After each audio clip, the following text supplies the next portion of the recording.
شايفين طاجن البطاطس بالكفتة يتحدث عن نفسه. أكلة سهلة وبسيطة وما تتخيلوش قد ايه طعمتها وما تتخيلوش قد ايه طعمها شهي.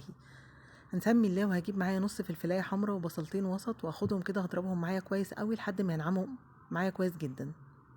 بعد كده هنزل عليهم بنص كيلو لحمة مفرومة ومعلقتين كبار برغل مغسول، بس مغسول ومتصفي مش منقوع ولا حاجه، ومعلقتين كبار فيجيتار، ده فيجيتار سايب من عند العطار، والتوابل ملح وفلفل وبهارات وقرفه وبابريكا. اضربهم معايا كويس قوي لحد ما يكون معايا خليط كفته كده، عجينه كفته تكون ناعمه معايا كده وبتلزق. شايفين طالع منها زي خيوط وفتل ازاي كده؟ هي عجينه كفته ناجحه جدا معايا ومش هتفك ابدا معايا.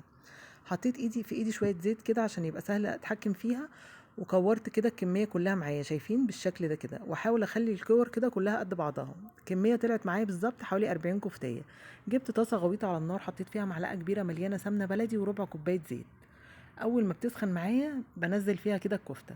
انا هضيف الكفته كلها لان انا الطاسه اللي معايا غويطه. هقلب كده الكفته لحد ما تاخد تحميره حلوه كده من الناحيتين، ومكان الكفته كده في نفس الزيت والسمنه هنزل بكيلو الا ربع بطاطس متقطعه مكعبات كبيره شويه، وهقلبها لحد ما تتقلي معايا 3/4 قليه، وده السر اللي هيخلي معايا الطاجن تحفه. بعد كده نزلت ببصلايه جوليان قلبتها لحد ما دبلت، ونزلت كمان بجزرايه وفلفلايه رومي وفلفلايه حراقه. شوحت الخضار كده شويه، وبعد كده نزلت في الاخر خالص بفصين توم. بعد كده ضفت عليه نص كيلو طماطم مكعبات متقشره، وغطيت عليها كده على البطاطس كده 5 دقايق بالعدد تستوي، ما تكتروش عن 5 دقايق عشان ما تتهريش. وحطيت التوابل ملح وفلفل وبهارات وقرفة، ونزلت الكفتة كده تاخد معايا غلوة. لحد كده الأكلة تعتبر خلصت، بس أنا في إضافة تانية هعملها.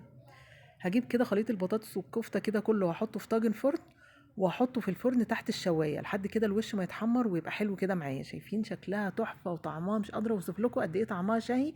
وبنص كيلو مفروم بس غديت